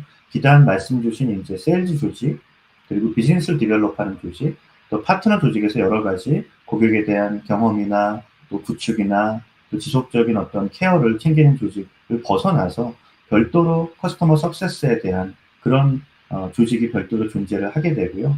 이 조직에서 지속적으로 지금 원래 예정했던 저희가 이제 사스를 생각하실 때 어떻게 보면 단편적으로 이미 사스로 준비되어 있는 소프트웨어고 준비되어 있는 플랫폼이니까 6개월 쓰고 필요 없으면 버려야지 이렇게 생각하지 않으시거든요. 그렇기 때문에 처음부터 들어갈 때 어떤 ROI와 비즈니스 밸류를 만들 수 있는지 평가하고 그것들이 주기적으로 반복적으로 체크해서 원래 약속한 성과를 계속 내고 있는지가 이 말씀드리는 고객 성공이라는 조직들의 중요성입니다. 아마 다른 조직들은 제가 말씀드려도 뭐 우리도 있고 생각하고 있고 다 이해하고 있다고 생각하실 수 당연히 그렇게 생각하실 텐데요. 제가 고객 성공이라는 관점을 말씀드린 이유는 세일즈 프랙티스 자체가 많이 달라졌기 때문입니다. 고객에 대한 커버리지나 고객의 비즈니스를 단순히 안다는 점에서 끝나는 것이 아니라 사스 비즈니스를 했을 때 어떻게 보면 비대면인 영업들도 많고요. 또 특정한 비즈니스 밸류를 아주 간곡하게 찾아서 분명하게 찾아서 빠르게 도입하려는 생각으로 한 경우들이 많습니다. 그리고 빠르게 도입한 이후에는 사실 6개월, 3개월이 멀다 하고 새로운 기능들, 지속적인 로드맵들을 다 활용하시는데 그 로드맵들을 위해서 활용한다는 얘기는 고객이 계속해서 리뉴얼을 해나간다는 얘기이고요. 그 리뉴얼을 위해서 원래 약속했던 밸류들이 잘 전달되고 있는지, 차이점은 없는지 이런 조직들이 반드시 필요합니다. 이게 아마 다른 프로덕트 조직, 또 세일즈 조직, 또 지원 조직에서 어떻게 보면 약간 미스할 수 있고 또 생각하기 좀 어려운 부분들을 저희가 좀 차이점으로 말씀드릴 수 있을 것 같은데 비단 저희뿐만 아니라 많은 업계에서 이런 채택을 하고 있고요. 사실 이런 채택이 발생하고 나면 모든 영업 과정에서 발생하는 이벤트나 과정들을 사실 그저 고객을 알고 소셜라이즈를 하고 계약을 하는 단계가 아니라 전체 라이프 사이클을 고객의 밸류를 어떻게 디파인했는지 그리고 디파인된 게 어떻게 전달됐는지 그리고 저희를 사용하면서 거둔 가치가 어떻게 전달되고 있는지 지속적으로 평가하는 전체 라이프 사이클로 변모해서 관리가 되기 때문에 그런 측면에서 저희가 조직의 차이점을 조금 다른 시각으로 말씀드릴 수 있는 것 같습니다. 네, 감사합니다. 다음 질문으로 그 문화를 어떻게 빌드업 하는지가 궁금한데, 이제 나라별 또는 지사별 고유의 문화를 가지게 만들 것인지 또는 통합할 것인지 고려사항이 많을 것 같습니다. 성공적으로 글로벌 진출을 한 회사들의 문화적 특징은 어떤 것들이 있는지 AWS의 이기혁 전무님 답변 먼저 부탁드립니다. 굉장히 저희에겐 굉장히 중요한 주제 중에 하나이고요. 뭐 아시는 분들도 아시겠지만 이제 아마존 같은 경우 1994년에 창업하고 97년에 나스닥에 상장한 이후에 한 27년 차 된 기업이라고 보시면 됩니다. 그리고 스타트업에서 실제 상장까지 가고 있고 얼마 전까지는 그 창업자 CEO가 계속해서 CEO 역할을 하셨고요. 근데 그 창업 초기에서부터 지금까지 강조하는 게 이제 문화 부분이고요. 그래서 컬처적인 측면에서 아마존 같은 경우는 이제 14가지의 리더십 원칙이라는 게 있습니다. 뭐 기사나 신문 지상에 굉장히 많이 나왔지만 그중에 첫 번째인 이제 커스터머 옵세션이라고 해서 뭐 고객 강박이라는 표현을 좀 쓰긴 하는데요. 대부분의 기업들이 고객의 뭐 고객 가치 증대나 고객 만족에 대한 걸 얘기하고 있지만 아마존에서 생각했었을 때 이런 그 커스터머에 대한 그런 정의는 앞전에 이제 김기아 대표님께서 말씀하신 것처럼 고객의 성공과 그 부분이 이제 우선순위에 있는 거거든요. 그래서 고객의 성공을 어떻게 하면 우리가 혁신을 이뤄낼 수 있을까라는 부분이 컬처적인 부분이고, 그래서 이제 모든 아마존 같은 경우는 AWS 같은 경우도 2006년에 분사해서 이제 그 사업을 시작하게 되면서 2011년 같은 경우는 한 80개 정도의 서비스가 있다가 작년 기준으로 해서 2,700개 정도의 기능과 서비스가 생기게 됐거든요.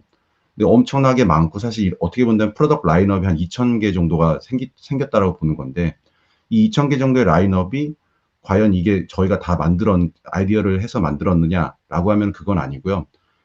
대부분의 케이스 중에서 상당 부분이 고객들이 요청을 해서 저희가 서비스를 만든 케이스들이 굉장히 많습니다. 그래서 이 혁신이라는 부분은 사실은 이제 우리가 조직 내부적으로 혁신을 부르짖는다고 해서 혁신이 이루어질 수도 있겠죠. 하지만 이 혁신의 원천은 실제 고객의 페인 포인트나 문제를 해결해 주면서 나타나는 케이스들이 있었고, 더 놀라운 것은 이렇게 고객들과 미팅을 하면서 나왔던 이 아이디어가 실제 서비스로 되셨을 때 시장에서의 반응이 더 특별한, 어떻게 본다면은 뭐 광고나 마케팅 필요 없이 더 많이 확산될 수 있었고 그 커뮤니티 안에서도 더 확산을 할 수 있었다라고 볼 수 있습니다. 그리고 또 하나는 저희는 이제 IND라고 저희 회사에서는 표현하는데요. Inclusion and Diversity라고 해서 다양성에 대한 부분을 좀 강조를 많이 합니다. 가령 뭐 리더십 측면에서도 얼마나 많은 여성 임원들이 있는지, 그리고 또 저희가 의사결정을 할 때도 다양한 국가에 있는 임직원들이나 이런 구성원들이 참여해서 의사결정에서 다양한 토론을 할 수 있게끔 하는 문화들, 그리고 또 신문에서 나오긴 했지만 뭐 가령 이제 아마존에서는 뭐 파워포인트가 없고 문서를 읽는다라는 부분들이 있는데 실제로 중요한 미팅들 같은 경우는 저희가 이제 한 6페이지짜리 이제 워드 문서를 준비해서 모든 사람이 먼저 읽고 토론을 시작하거든요. 그렇게 된다면 사실은 직급과 상관없이 보통 뭐 회의에서 목소리 큰 사람이 이기거나 아니면은 가장 의사결정권 있는 사람이 발언하는 게 아니고 저희 같은 경우는 의사결정이 있는 분들은 가장 마지막에 말씀하시고, 실제로 어떤 분들은 버벌의 커뮤니케이션이 강하신 분도 있고, 어떤 분은 이제 리튼에 강하신 분들도 있거든요. 그래서 이런 다양한 아이디어들이 실제로 계속해서 나올 수 있게끔 하는 그런 부분들을 강조하고 있습니다. 그래서 이런 뭐 혁신적인 조직 문화라고 하는 정말 우리가 모두 달성하고 싶은 부분, 고객 만족이라는 부분들이 실제 각각의 필러들이 다 떨어져 있는 건 아니고, 계속해서 저희가 이 방향성 자체를 고객의 혁신, 고객의 성공에 맞추다 보면은 조직 자체가 그렇게 좀 돌아가지 않나, 그런 부분들을 좀 말씀드리고 싶습니다. 네. 이제 글로벌 기업의 이제 문화 같은 경우는 뭐 책이나 이제 여러 뭐 관련 내용을 통해서 많이 접했었는데, 그 야놀자는 이제 국내에서 이제 글로벌로 진출할 때 이제 문화에 대한 부분을 고민을 많이 하셨을 것 같습니다. 간단하게 답변 부탁드립니다. 저희 사스는 섹터 스페시픽한 사스입니다. 그래서 사실 범용성 있는 사스와는 조금 케이스가 다른 것 같은데요. 기본적으로 섹터 스페시픽한 사스의 경우에는 각 국가별로 로컬 사업자들이 많이 있습니다. 그리고 그 로컬 사업자들이 완벽한 사스의 형태는 아니지만 온프라미스 형태로 서비스를 제공하고 있거든요. 그래서 저는 우선은 로컬라이즈보다는 글로벌라이제이션이 더 맞다라고 보고 있습니다. 최대한 유니폼하게 만들고 저희 서비스가 동시에 같이 개선되고 성장하는 모습을 보여야 각 국가별로 있는 로컬에서의 부족한 서비스가 아니라 저희 사스를 선택한다라고 믿기 때문이고요. 특히 여행업 같은 경우에는 프로세스 자체가 대부분의 국가에서 표준화되어 있고 동일한 형태로 여행자들이 각 나라에서 여행을 즐기는 형태이기 때문에 더더욱이나 글로벌라이즈돼서 더 많은 고객들을 로컬에서가 아니라 글로벌에서 끌어올 수 있다는 부분을 어필하기 위해서도 좀 더 유니폼한 문화를 만들려고 하고 있습니다. 짧게 문화 몇 가지만 소개를 드리면, 첫 번째는 리더가 데이터에 대한 분석 역량을 가져야 된다는 것입니다. 단순하게 분석되어 있는 데이터를 읽는 게 아니라 스스로 쿼리를 짜서 데이터를 뽑아낼 수 있고 스스로 분석하고 그 결과를 가지고 논의할 수 있는 능력이 중요하다고 봅니다. 만약에 특정한 팀에서 데이터를 다 분석하고 그것을 리포트를 올린다라고 하면은 데이터를 추출해서 분석해서 의사결정을 하는 사이클이 굉장히 길어지고요. 저희는 그것을 훨씬 더 짧게 만들어서 데이터가 오늘 나왔을 때 그 오늘 나온 데이터를 오늘 의사결정할 수 있는 체계를 만들게 되면은 굉장히 빠른 사스 기업으로서의 성장이 가능하다고 보기 때문에 빅데이터 모듈을 만들고 리더들도 스스로 쿼리를 짜서 데이터를 추출하는 방식으로 운영을 하려고 노력을 하고 있고요. 두 번째는 결국 이 복잡성이라는 것이 굉장히 중요한데, 그 복잡성은 상당 부분 저희 같은 경우에는 하드웨어에서 옵니다. 단순하게 사스를 통해서 범용성 있게 운영하는 형태보다는 섹터 스페시픽하기 때문에 키오스크라든지 뭐 도어락이라든지 혹은 컨트롤러라든지 이런 부분들과 다 연결돼서 저희 사스는 운영이 되거든요. 그래서 저희는 각 나라별로 어떤 식으로 이걸 표준화시키고 우리 사스화 시킬 수 있느냐, 그래서 얼마만큼 스케일업을 할 수 있냐에 초점을 맞추고 있기 때문에 사실 많은 글로벌 기업에서도 마찬가지 질문을 하지만 이제 스케일업을? 이게 정말 스케일업을 하냐라는 질문에 대해서 답을 할 수 있고 그런 것을 구현할 수 있는 형태를 만드는 사람들을 훨씬 더 저희 높게 평가하고 그런 분들이 많아지기 위한 기업 문화를 추구하고 있습니다. 예, 감사합니다. 서비스나우의 문화 또한 궁금한데요. 지사장님 한번 설명 부탁드립니다. 예, 저희 같은 경우는 이제 급속도로 성장하는 회사 중에 하나이기 때문에 원래 본사가 주창했던 문화를 또 지역의 각각의 나라에 동일하게 혹은 또 그 이상으로 반영하는 데 많은 노력을 해왔던 것 같습니다. 물론 말씀하셨던 스케일빌리티 측면도 있겠지만 원래 이제 어느 회사나 색깔이 있고 그 색깔이 제품의 방향이나 사업의 확장성이나 많은 부분들을 좌지우지하게 됩니다. 저희 회사 같은 경우는 대단히 독특하게도 인수합병을 통해서 사업을 불리는 것이 아니라 보통 소프트웨어 회사들이나 사스 회사들도 다른 회사들의 캐시플로우나 제품을 사와서 그 제품을 바꾸기보다는 하나의 포트폴리오에서 파는 게 사실은 일반적입니다. 저희들이 경험한 소프트웨어 업계들도 다 그렇고요. 저희 회사가 조금 독특한 점은 저희는 극단적으로 중요한 회사들의 회사의 자산을 사서 코드를 버립니다. 그리고 저희 하나의 플랫폼에 더 단일하게 그리고 그 베네핏이 물론 저희는 힘들죠. 사실 산 다음에 바로 팔면 돈 금방 벌 수 있거든요. 그러나 시간을 가지고 저희가 사온 그런 IP와 그런 인력들과 그런 지적 자산들을 원래 저희가 하고 있는 업에 입히는 작업을 함으로써 고객들이 본인들이 뛰어다니면서 저희의 제품을 인티그레이션 하거나 저희가 늘려나가는 그런 사업을 고객이 따라다니는 것이 아니라 저희가 단일한 제품과 단일한 문화를 설파하는 데 많은 중점을 두고 있고요. 그런 측면에서 저희 같은 경우는 조금 독특하게 지금 말씀 주신 회사들과 조금 더 차이점이 있을 수 있는데 저희는 대단히 험블을 강조합니다. 저희가 컬처핏을 볼 때에도 이분이 원맨의 단 한 명의 락스타를 기대하는 것이 아니라 저희 회사 관점이 그런 것 같습니다. 사스를 오랫동안 불려오면서 저희는 사실 이게 대단히 큰 자랑일 수 있는데요. 외람되지만 저희는 리뉴얼 레이시 97%가 넘습니다. 의미가 뭐냐면 한 번 저희 고객이 되면 거의 안 떠나신다는 얘기거든요. 그거를 지키는 부분들이 단 한 명의 스타 플레이어 이런 사람들한테 어떤 업앤다운을 경험하기보다는 저희의 컬처를 또 높은 이상을 또 다이버시티와 여러 가지 회사가 강조하고 있는 어떤 인본주의적인 그리고 고객의 성공에 아주 얼라인된 그런 문화를 지키는 것에 더 집중을 하고 있습니다. 그게 아마 저희도 나름대로 되게 빠른 성장을 하는 회사고 시총이 160조, 140조 이럴 정도로 대단히 큰 어떤 시장 성공을 가진 회사인데요. 그런 비결 중에 하나로 크게 보고 있고요. 그래서 이제 한국 같은 경우도 2년 전에 저희가 진출을 하면서 강조했던 부분들이 물론 한국말의 색채가 너무 중요하고 고객들의 어떤 색채도 대단히 중요합니다만 저희가 원래 본질적으로 갖고 있는 가치가 모든 나라에서 통한다는 것을 입증하는 과정들을 거치고 있고요. 그 가치 안에는 앞서 말씀 주신 다이버시티도 포함되고 또 말씀 주신 어떤 일관된 스케일러빌리티의 문화, 단일한 어떤 플랫폼으로 제품과 고객을 확장할 수 있는 그런 문화도 포함이 됩니다. 네, 감사합니다. 마지막 질문으로 오늘 ESG 관련하여 김종윤 대표님 강연을 잘 들었습니다.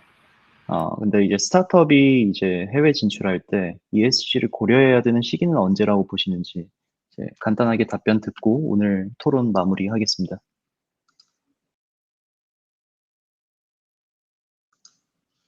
김종윤 대표님. 네. 앞에서 말씀드린 것처럼 ESG를 해야 된다라는 것을 인식하고 자동차 산업 같은 경우에 10년 정도가 걸렸습니다. 근데 당연히 기술의 진화가 빨라지고 있고 사람들이 이미 경험을 했기 때문에 저는 반감기처럼 그 시간은 짧아진다라고 보고 있고요. 현재 직접적으로 시장에서 ESG와 연관되어 있는 철강이나 혹은 자동차나 석탄, 석유와 관련되어 있는 산업 같은 경우에는 이미 저는 재편이 끝났다라고 봅니다. 그러면 이제는 확산이 되면서 연관되어 있는 산업들로 확산이 될 건데요. 지금 보면 약 5년 정도 후에는 대부분 재편이 마무리가 되어 있을 거라고 생각하고 있고요. 그 재편의 방식은 특정 기업이 독식하는 게 아니라 특정 그룹 혹은 특정 파트너십에서 나올 거라고 봅니다. 그래서 저희는 이 섹터 스페시픽한 사스 비즈니스 내에서 어떤 식으로 이 에코시스템을 만들고 많은 파트너를 저희와 함께하게 만드느냐 이거에 집중을 하고 있고 아마도 2025년부터는 이미 각 산업에서 ESG에 대한 이슈를 해결하는 솔루션을 제시한 그룹들이 저는 많지 않게 단수에서 많아봤자 2-3개 정도로 압축이 될 거라고 보고 있고 그 압축되어 있는 그룹 중심으로 해서 시장은 돌아갈 겁니다. 요는 지금부터 파트너십이나 이 그룹핑은 만들어질 것이고 2025년부터는 대부분 이 성패가 끝나 있을 것이다 라고 저희는 예상을 하고 있습니다. 네. 저희가 사실 연습도 한 번 없이 이렇게 즉석 질문을 좀 드리고 답변을 좀 받았는데 이제 30분 딱 맞췄습니다. 이제 정각 딱 맞춰서 오늘 3분 귀한 말씀 감사드리고 이제 마무리하겠습니다. 감사합니다.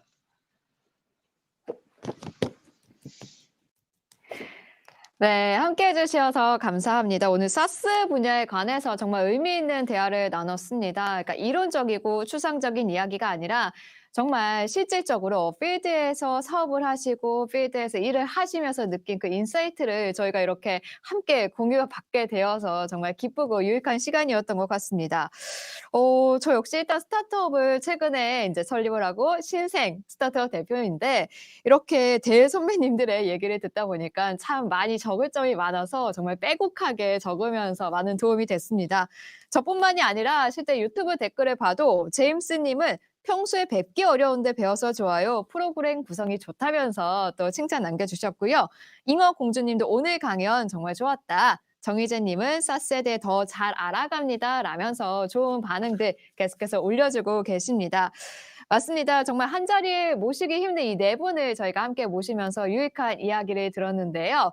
자, 다음 세션이 좀 남아있죠. 하지만 다음 세션 진행하기 전에 여러분들 조금 쉬실 수 있도록 편히 물도 드시고 또 화장실도 다녀오실 수 있도록 휴식 시간을 잠시 가져보도록 하겠습니다. 좀 6시 10분, 네, 다음 시간 좀 진행이 될 텐데요. 제가 오늘 행사 시작할 때 안내 드린 거 기억하시나요? 맞습니다. 바로 쉬는 시간에 이벤트가 진행이 된다라고 이야기 드렸었죠. 자, 출석 체크 및 행사 감상평 이벤트가 진행이 됩니다. 저희 지금 댓글창에 우리 스태프분께서 이 어떻게 참여하면 되는지 안내, 양식 지금 올려드릴 텐데요. 그거 참고하시고 바로 참여해 주시면 되고요. 저희가 총 7분 선정해서 모바일 상품권과 기프티콘 빵야빵야 쏴드리겠습니다. 자, 누가 당첨이 됐는지 궁금하시다고요? 끝에 오늘 행사 마무리에 공개가 되니까 참여하시고 나가시면은 당첨이 되셔도 모릅니다. 끝까지 남아 계시면서 당첨자 꼭 이 행운의 주인공이 되어 보시기를 바라겠습니다. 저는 잠시 쉬고 6시 10분에 돌아오겠습니다.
네, 여러분 잘 쉬셨습니까? 이벤트는 많이들 참여하셨겠죠?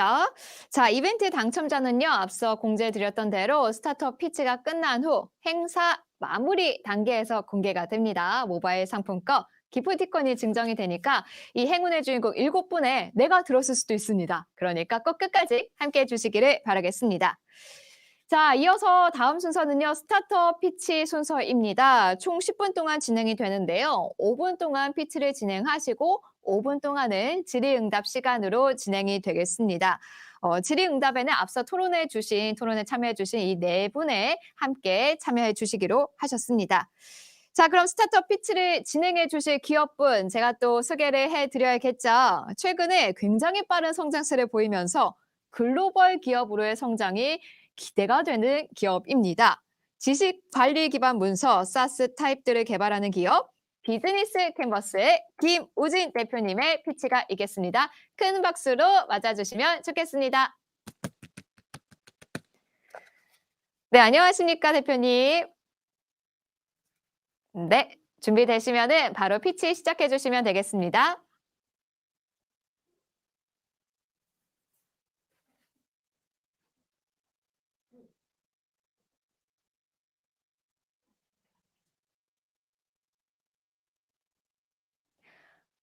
네, 대표님 지금 마이크가 연결이 안 된 것 같습니다.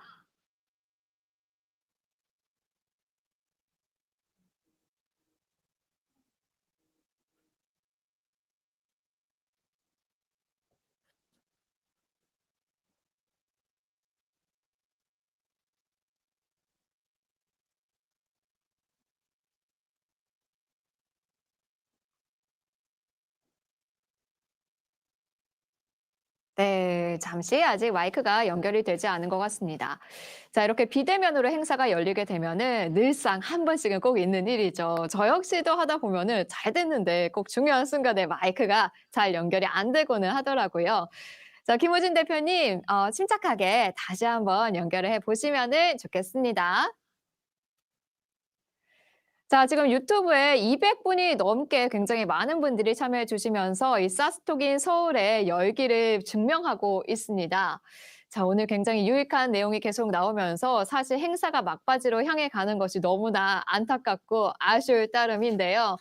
자, 하지만 마지막에 우리 또 김우진 대표님이 또 알찬 스타트업 피치를 준비해 주시고 또 날카로운 분석력으로 우리 네 분께서 질의응답까지 진행을 해주실 예정이니까요. 끝까지 함께 하시면 좋겠습니다.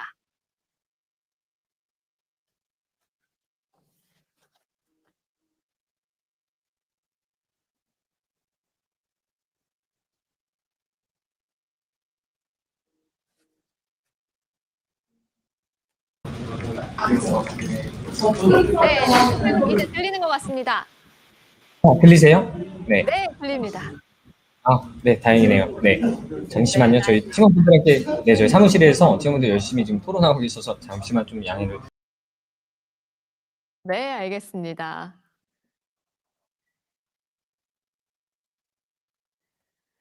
자, 오늘 늦은 시간에도 열심히 일을 하고 있는 우리 네. 비즈니스 캔버스의 분들이십니다. 아유, 죄송합니다. 네.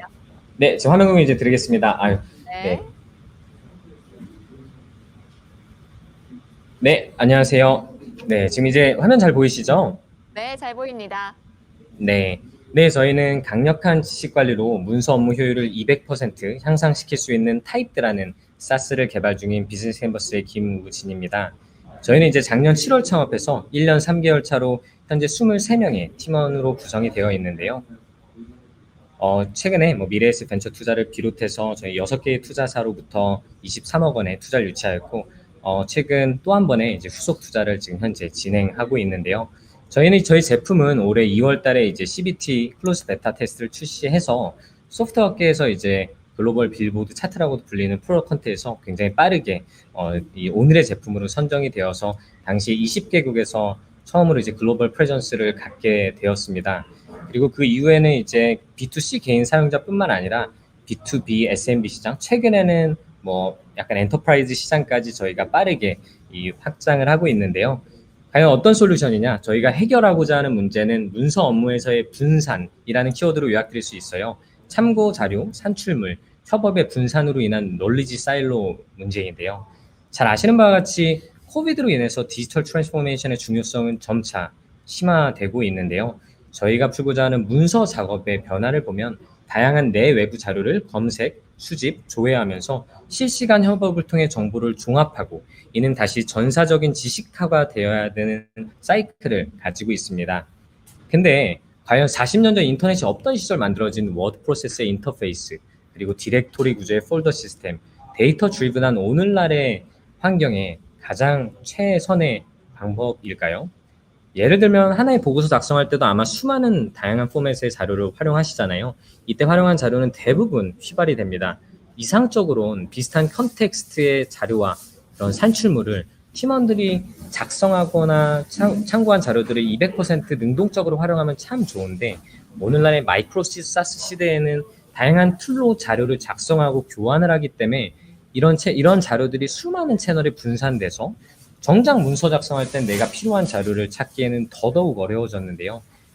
이게 귀찮은 문제를 넘어서 작년 맥킨지 레포트에 따르면 현대 직장인들은 내외부 자료를 찾아 헤매는데 하루 평균 2.5시간을 쏟고 있다고 하는데요. 이거는 연간 직원 1000명 기준 300억 원 이상의 손실을 낳고 있는 커다란 문제입니다. 그래서 이러한 문제를 풀기 위해 리서치와 문서 협업, 지식 관리의 허브 역할을 할 타입들을 바로 소개해 드리도록 하겠습니다. 잠시만요.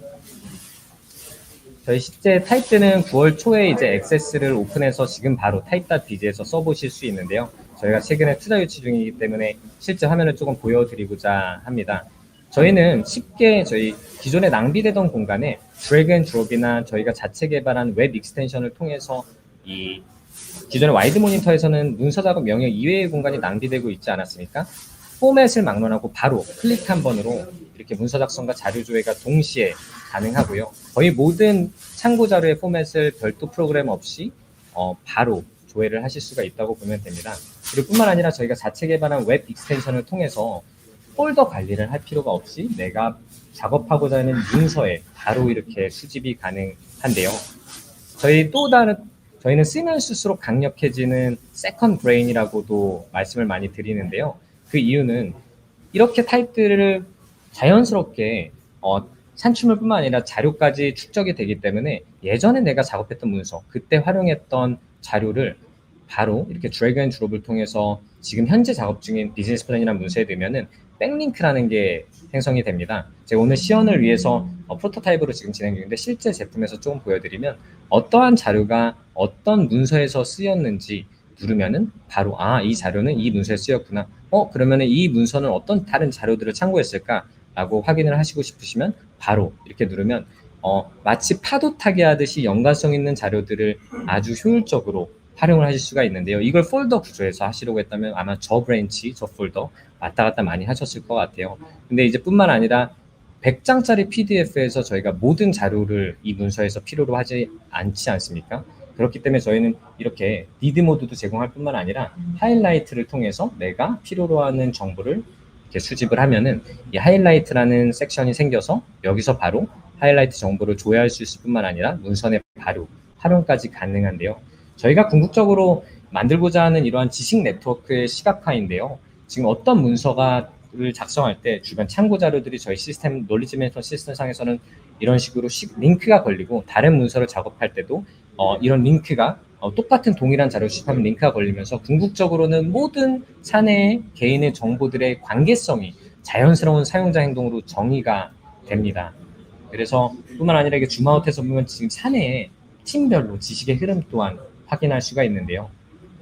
저희가 궁극적으로 하고자 하는 비전은 인간이 수많은 자료들을 찾아 헤매는데 노력과 시간을 낭비하지 않고 어떤 컨텍스트의 문서를 작성하느냐에 따라서 수많은 툴들에 분산되어 있는 자료들 중 연관성 있는 나와 내 동료가 과거에 수집하거나 작성한 자료들을 다이너믹하게 큐레이션을 해줌으로써 인간이 가장 지적이고 창의적인 활동인 정보의 종합, 지식의 창출에만 집중할 수 있도록 하는 것입니다. 저희 빠르게 마무리하도록 하겠습니다. 저희의 가장 큰 특징 중에 하나는요. 잠시만요. 네, 저희는 현재 이 구글과 협업을 통해서 수많은 이제 내년부터는 구글 클래스룸과 협업해서 많은 전 세계 주요 대학교들에게 배포가 될 예정이고, B2C에서 좋은 제품으로 프로덕트 넷워크를 유도하여서 B2B까지 싱글 프로덕트로 창출할 수 있다는 것이 가장 큰 포지셔닝적 특징인 것 같은데요.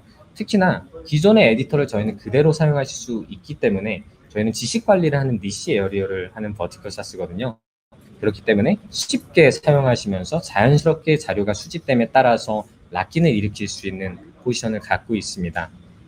저희 마지막으로 저희 비전을 한 번 더, 기존의 폴더 구조에서는 모노리틱한 하이어라키한 폴더 구조에서는 자료를 일일이 관리하고 폴더 책을 만들고 찾아 헤맸었던 것과 달리 저희는 문서라는 모든 업무와 지식의 근간이 되는 문서를 바탕으로 저희는 이전에 구글이 월드 와이드 웹에서 모든 웹페이지 간의 관계성을 사용자의 행동인 레퍼런스를 기반으로 정의를 해나갔던 것처럼 오늘날의 프라이빗 클라우드 환경에는 이러한 혁신이 미치지 못했기 때문에 저희 타입들을 통해서 모든 정보 간의 관계성을 제공을 하고자 하고 있습니다.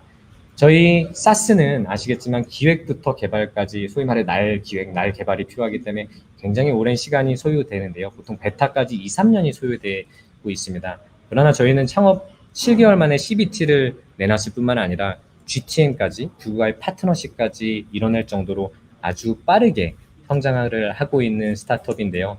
아직은 작은 스타트업이지만 저희가 글로벌하게 인류의 가장 큰 문제 중에 하나인 이 지식관리의 비효율성을 문제를 해결할 수 있도록 앞으로 많은 관심 부탁드리겠습니다. 네, 이상입니다. 감사합니다. 네, 잘 들었습니다. 자, 들으면서 그 문서 찾는데 2.5시간이 걸린다는 데서 저도 뜨끔했거든요. 아마 이 유튜브로 함께 하시는 분들 중에도 여기서 뜨끔하면서 공감하시는 분들이 굉장히 많이 있었을 것 같습니다. 상당히 기대되는 서비스인데요. 자, 우리 네 분의 패널 분들께서는 어떻게 들으셨을까요? 혹시 질의응답 있으신 분께서는 한번 질문을 던져주시면 좋겠습니다.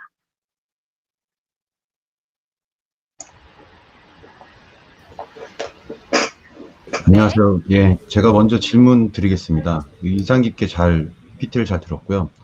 상당히 좀 흥미로운 영역인데, 제가 궁금한 거는 이제 고객의 페인 포인트에 대한 부분은 저도 이제 겪고 있는 부분이어서 공감을 하고 있는데, 대표님께서 보시기에 우리 회사의 경쟁사가 한국이나 미국의 한 어느 회사 정도가 되고, 그 경쟁사보다는 우리가 좀 어떤 부분이 더 앞서 있다라고 말씀 주실 게 있으신가요?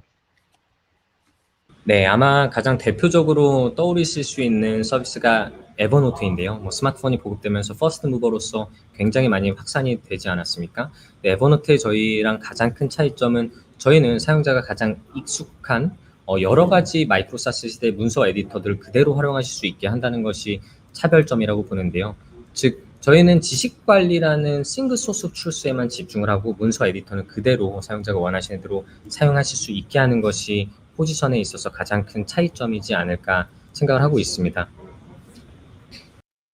네, 감사합니다. 네, 이어서 김종윤 대표님. 저는 안녕하세요. 사스를, 네, 안녕하세요. 우선 너무 좋은 솔루션처럼 보여서 당장이라도 한번 시연을 해보고 싶다는 생각이 많이 들었는데요. 그만큼 지식관리는 회사 혹은 개인한테는 중요한 영역인 것 같습니다. 저는 그래서 이 커뮤니케이션 혹은 문서관리 사스는 그 전쟁터의 병사로 비유를 하면은 그들이 들고 있는 무기라고 생각을 합니다. 그래서 저는 창을 너무 잘 쓰면 이 창이 저희가 갈고 닦아서 이 창으로 너무 잘 싸우기 때문에 더 좋은 삼지창이 옆에 있어도 그냥 그 창을 계속 쓰는 경우들이 많은 것 같아요. 그래서 솔루션의 기능이나 혹은 역량보다는 나한테 익숙하고 내가 더 갈고 닦아온 것을 집착하는 성향들이 많이 보이는 것 같아요. 그래서 정말 좋은 솔루션을 만들어도 어떻게 익숙함을 끌어낼 것이냐. 아까 제가 사실은 앞쪽에서 논의됐던 세일즈 네트워크나 혹은 AES, CA 이런 것들이 다 익숙함을 끌어내기 위한 단계까지 올라가기 위한 노력인 것 같거든요. 그런 관점에서 기능은 전 좋다는 거는 인지를 했는데 어떻게 더 많은 매스 고객들이 익숙하게 느끼게 하고 그래서 기존의 익숙함을 버리고 내가 정말 창을 너무 잘 써가지고 창을 다 이길 수 있는데 창 버리고 이제 타이트라는 삼지창으로 들게 만들 거냐 그거에 대한 전략이 궁금합니다. 너무나 날카로운 질문인데요. 진짜 저희가 많은 고민을 하고 있던 부분인데 사실은 저희가 에디터조차도 처음에는 직접 만들고자 했었어요. 그때 빠르게 깨달은 것은 MS 윈도우즈가 예전에 시작 버튼 넣었을 때 사람들은 다 반발감을 일으키잖아요. 커티 키보드도 마찬가지고 사용자는 더 좋은 게 아니라 더 익숙한 걸 좋아한다는 것이고 저희는 기존의 그대로 에디터는 건드리지 않고 오히려 저희 생산성 툴, 협업 툴이 대부분 조금 진입 장벽이 있는데 저희의 장점으로 봐주시는 부분이 아까 보신 것처럼 그대로 워드 쓰면서 옆에 지식 관리를 그냥 카드를 누르면 열린다. 이게 사실은 가장 베이직 유저들이 쓰기에는 다거든요. 그렇기 때문에 저희는 최소한의 기능으로서 직관적으로도 사용을 하면서 효용을 주는 게 가장 중요하다고 생각을 하는데요. 나아가서 저희가 얼마 전에 넷플릭스 CEO분이 말씀하신 게 그 큰 가장 큰 경쟁사가 그 포트나이트라고 말씀하셨는데 저는 거기서 깨달은 게 웬만큼 조금 좋은 걸로는 사용자들은 대체가 안 된다는 거예요. 지금 아까 저희가 못 쓰는 게 수많은 마이크로사스들 직장 내에서 쓰고 있는데 그 8시간에서 저희가 어떤 시간을 대체하려고 하는 것인가가 굉장히 중요하다고 생각을 하거든요. 저희는 엄밀히 말해서는 구글 드라이브나 드롭박스 같은 클라우드 스토리지 서비스에서 저장의 역할은 충실히 하고 있으나 그것들이 논리지가 매니지먼트 되고 유틸라이즈 되게끔 문서 안에 가교 역할을 하고 있는가라는 측면에서 저희가 바로 그 니시 영역을 해결해 주고자 하는 것이라고 봐주시면 좋을 것 같습니다. 네, 답변 감사드리고요. 전 감사합니다. 전략적으로 익숙함을 강제로 끌어올리기 위한 부분이 준비가 되면 너무 잘 되실 것 같아서 질문 드렸습니다. 감사합니다. 감사합니다. 네, 저도 서비스나우 김규환인데요. 저도 질문이 안녕하세요. 네, 안녕하세요. 너무 잘 들었고요. 근데 이제 지식 관리 측면을 이제 잘 강조해서 말씀을 해주시다 보니까 지식이 결국은 사람으로 향하잖아요. 이제 아마 전문가를 검색하거나 어떤 조직 내에서 특정한 영역의 엑스퍼트, 전문가를 찾아내는 그런 영역들도 관심이 있으실 것 같은데 그러니까 지식 영역에서 사람 쪽으로 혹시 나가고 계신지 아니면 이미 그 방향의 로드맵이나 제품의 성향이, 제품의 성격이 그 부분을 담고 있는지 좀 궁금합니다. 저희는 사실은 니시 영역에 집중을 하는 과정에서는 아직 그 사람까지는 저희가 구체적인 계획이 없고요. 저희는 오로지 지금 현재 집중하고 있는 거는 사내에 수많은 떠돌아다니는 다양한 툴들, 다양한 포맷으로 떠돌아다니는 그런 지식의 입자들을 한 곳에 저희가 허브로서 모으고자 하는 것이 저희의 지금 주된 관심사입니다. 네. 홍표 대표님도 혹시 질문 있으실까요? 네. 안녕하세요. 솔루션 시연 잘 들었습니다. 안녕하세요. 예, 굉장히 고생이 많으셨을 것 같은데, 저희는 이제 B2B SaaS 회사다 보니까, 이제 B2B 전략에 대해서도 이제 로드맵에 있는 것 같아서, 사실 B2B의 세일즈 전략, 그러니까 넘어갔을 때, 향후 계획, 그 다음에 거기에 따른 BM의 변화, 이런 게 예측하고 예상하는 게 있으신지 좀 궁금합니다. 사실은 저희는 스타트업이 특히 B2B 온리 스타트업은 굉장히 존경을 많이 하는 게 하드 세일즈를 하는 게 얼마나 어려운지 짐작이 안 되거든요. 저희는 B2C로 지금 현재 이미 132개국에서 사용하기 때문에 워드 오브 마우스 바이럴이 가능하잖아요. 근데 저희가 B2B계를 빠르게 창출하게 된 사실 전략적인 포인트는 구글과의 시너지인데요. 애초부터 계획을 했던 것인데 저희 아까 보신 것처럼 구글 닥스 온 스테로이드라고 저희는 약 먹은 구글 닥스라고 북미에서는 마케팅을 많이 하고 있어요. 즉 이노베이션 커브에서 5%에서 10% 이르는 얼리 어답터들은 사실은 생산성을 위해서는 기꺼이 돈을 내는 저희 아까 보신 것처럼 그냥 플레인한 구글 닥스에 저희는 지식 관리를 더한 것이기 때문에 그들이 봤을 때는 굳이 쓰지 않을 이유가 없는 툴을 처음부터 만들고자 했거든요. 사실 근데 그게 예기치 못하게 B2B에서는 시너지가 나더라고요. 구글은 레거시인 M사를 이제 대체를 해야 되는 상황이고 DT의 흐름 속에서 저희 타입드가 그들이 봤을 때도 뭔가 엣지를, 세일즈적인 엣지를 줄 수 있는 어떻게 보면 애드온적인 성격을 가졌다고 봐주시더라고요. 그래서 지금 본사 차원에서도 저희가 빠르게 지금 협업과 파트너십이 진행되고 제품 간의 협업도 지금 논의가 되고 있거든요. 그런 측면에서 저희는 세일즈적인 것보다 애초부터 제품적으로 어떻게 거인의 어깨 위에 올라타서 효율적으로 스타트업으로서 니시를 뚫을 수 있을까를 지금도 계속 고민을 하고 있는 것 같습니다. 네, 감사합니다. 감사합니다. 네, 감사합니다. 정말 우리 비즈니스 캔버스 김우진 대표님의 열정적인 피치와 우리 심사위원분들의 날카로운 질문이 듣고만 있어도 공부가 되는 듯한 정말 유익한 또 시간이었습니다. 자, 어느덧 이렇게 1시간 30분이 훌쩍 지나갔습니다. 더 많은 이야기를 듣고 싶지만 오늘 사스톡인 서울은 여기서 좀 마무리를 지어야 할 것 같은데요. 자, 그런데 여러분 뭔가 잊은 거 있지 않으신가요? 네, 맞습니다. 바로 제가 이벤트 당첨자를 이 시간에 발표해 드린다고 했죠. 자, 지금 7분의 당첨자가 제 손에 전달되고 있습니다. 무려 1등부터 3등까지 현재 7분이 당첨이 되셨습니다. 자, 제가 한 분씩 불러드릴 텐데요. 자, 이 되신 분들께서는 저희가 댓글창에 링크 올려드립니다. 이 링크를 통해서 개인정보를 기재해 주셔야지 저희가 이 정보를, 상품을 드릴 수 있다는 점 안내해 드리도록 하겠습니다. 자, 3등부터 갈까요?